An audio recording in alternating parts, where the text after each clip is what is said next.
युद्धाचा 18वा दिवस इराणमध्ये 7,000 ठिकाणांवरती हल्ले केल्याचा ट्रम्प यांचा दावा. लेबनॉनमधील 850 लोकांचा हल्ल्यामध्ये मृत्यू तर हिजबुल्लाहचे 400 लोक मारले गेल्याची इस्रायलचा दावा आहे. होर्मुझ सामुद्रधुनी पार करून आलेलं नंदादेवी जहाज हे गुजरातच्या वाडीनार बंदरावरती दाखल. काल आलेल्या शिवालिक आणि आज आलेल्या नंदादेवी जहाजावरती मिळून एलपीजी गॅसचे 83,000 टन सिलेंडर आहे.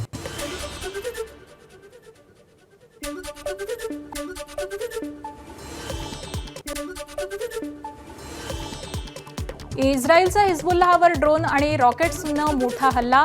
नहारिया शहरावरती रॉकेट ड्रोनचा पाऊस. शहरामध्ये जागोजागी भीषण आग लागली आहे. आखाती युद्धात आता इराणचा इराकमधील अमेरिकेच्या दूतावासावरती हल्ला. दूतावासावरती इराणनं ड्रोननं हल्ला केल्यानंतर अमेरिकेच्या सी-रॅम प्रणालीनं परतवला. सी-रॅम ही ड्रोन आणि क्षेपणास्त्र विरोधी प्रणाली आहे.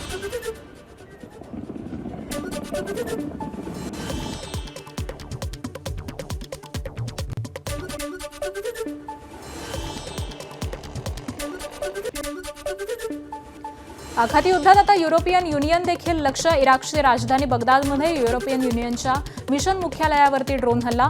कार्यालयामध्ये बगदादच्या अल रशीद हॉटेलमध्ये हे कार्यालय आहे. हॉटेलच्या वरच्या माळ्यांवरती ड्रोन धडकलेला आहे. सौदी अरेबियानं परतवले इराणचे 2 ड्रोन हल्ले. सौदी अरेबियाच्या संरक्षण मंत्रालयाची माहिती. सौदीच्या पूर्व भागामध्ये इराणी ड्रोन पाडले. काल देखील पूर्व भागामध्येच इराणचे 6 ड्रोन हल्ले परतवल्याची सौदी अरेबियाची माहिती आहे.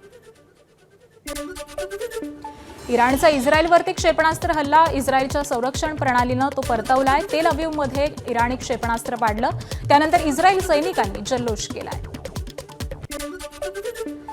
इस्रायलच्या IDF कडून हिजबुल्लाहच्या ठिकाणांवरती मारा करण्याची तयारी सुरू. दक्षिण लेबनॉनमधील अनेक भाग रिकामे करण्याचा इस्रायली सैन्याचा लेबनॉनला इशारा. मोस्तफा खामेनी जिवंत मात्र त्यांच्या पायांना गंभीर जखमा. इराणी सैन्याच्या कमांडरचा मोठा दावा. अमेरिकेनं हल्ला केला त्याआधी काही कामासाठी मोस्तफा खामेनी हे घराबाहेर पडल्यानं थोडक्यात बचावल्याची माहिती. इराणमध्ये मोस्तफा खामेनींच्या समर्थनार्थ हजारो लोक रस्त्यावरती. मोस्तफा खामेनींच्या समर्थनार्थ घोषणाबाजी करत रॅली काढण्यात आली. होर्मुझ सामुद्रधुनीवर नियंत्रण कायम ठेवून इराणकडून अमेरिकेची मोठी कोंडी. 3 ब्रह्मास्त्रांद्वारे इराणची अमेरिकेला टक्कर.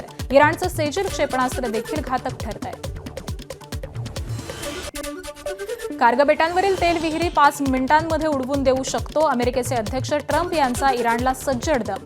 कार्ग बेटांवरचे इराणचे लष्करी तळ पूर्णपणे नेस्तनाबूत केल्याचाही दावा. चीन आणि जपानच्या मदतीची गरज नाही. अमेरिकेचे अध्यक्ष डोनाल्ड ट्रम्प यांची कोलांटी उडी. काल पत्रकार परिषदेमध्ये सर्वांनी मिळून होर्मुझमध्ये पेट्रोलिंग करू असं वक्तव्य आणि त्यानंतर आमचं लष्कर सर्वात शक्तिशाली, कोणाची गरज नसल्याचं वक्तव्य. चीनकडून इराणनं मागवली 1000 आत्मघाती ड्रोन. तर ड्रोन्सच्या बदल्यामध्ये इराण चीनला कच्चं तेल देणार अशी ही माहिती. त्यामुळे अप्रत्यक्षरित्या चीन या युद्धामध्ये इराणला पाठिंबा देत असल्याचं चित्र आहे.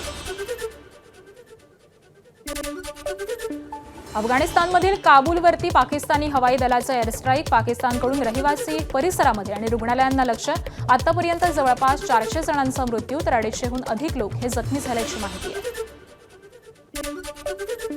पाकिस्तानच्या रावळपिंडीत ड्रोन हल्ला. ड्रोन हल्ल्यानंतर मोठा स्फोट झाल्याची ही माहिती. स्फोटानंतर पाकिस्तानी वायुदलाची JF-17 विमानं रावळपिंडीच्या आकाशामध्ये. पाकिस्तानी लष्कराच्या मुख्यालयात तणावाचं वातावरण. राज्यात गॅसचा तुटवडा जाणवत असल्यानं अन्न आणि नागरी पुरवठा मंत्री छगन भुजबळांनी रॉकेलचा पुरवठा करण्याचा निर्णय जाहीर केलाय. रॉकेल वाटपाबाबत राज्य सरकार नियमावली करत असून पुढील 2 ते 3 दिवसांमध्ये प्रत्यक्ष वाटप सुरू होण्याची शक्यता आहे. रॉकेल पेट्रोल पंपावरती विक्री करणं धोक्याचं. 56,000 सरकारमान्य स्वस्त धान्य दुकानदारांनी लक्ष वेधलंय. तर रॉकेल विक्रीची परवानगी राज्यातील 56,000 सरकारमान्य स्वस्त धान्य दुकानदारांना देण्याचीही मागणी केलेली आहे. ज्यांना केरोसिनची आवश्यकता आहे ती लोक डे टू डे आमच्या संपर्कात आहेत. ते धान्याच्या माध्यमातून म्हणा की कसं का माध्यमातून आम्ही त्या गल्ली बोळ्यातली रेशन दुकानदार आहोत, तिथली सगळी परिस्थिती आम्हाला माहिती आहे आणि सरकारकडे बी ह्या सगळ्या गोष्टीची रेकॉर्ड उपलब्ध आहे की कुणाला द्यायचे कुणाला नाही. तर आमची एवढंच मागणी आहे सरकारकडनं की बाबा तुम्ही जो पेट्रोल पंपाच्या माध्यमातून सप्लाय करण्याचं ठरवताय तो तसं न करता आमच्या रेशन दुकानदारांच्या माध्यमातून ते सप्लाय व्हावं. आखाती देशातील युद्धामुळे निर्यात ठप्प झाल्यानं अंड्यांची मागणी घटली आहे. त्यामुळे 6 रुपयांना मिळणारी अंडी आता 2 रुपयांनी स्वस्त होऊन 4 रुपयांवरती आली आहेत. पोल्ट्री व्यावसायिकांची सरकारकडे अनुदानाची मागणी.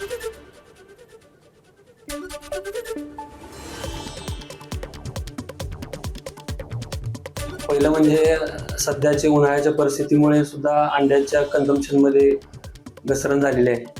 दुसरी गोष्ट जी युद्धाची परिस्थिती सध्या आहे त्यामुळे सुद्धा तमिळनाडूमधून जो एक्सपोर्ट होणारा जो माल आहे तो सर्व माल आपल्या महाराष्ट्रामध्ये येऊन ठप्प होत आहे. त्यामुळे मार्केटची परिस्थिती घसरत चाललेली आहे.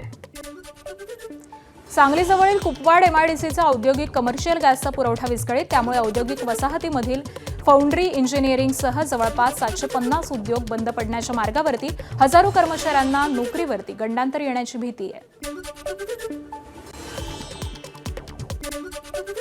व्यावसायिक LPG गॅस पुरवठा बंद असल्यामुळे स्वयंपाकासाठी लागणाऱ्या लाकडाच्या मागणीमध्ये 50% वाढ. त्याचबरोबर दगडी कोळशाच्या मागणीमध्ये देखील मोठी वाढ.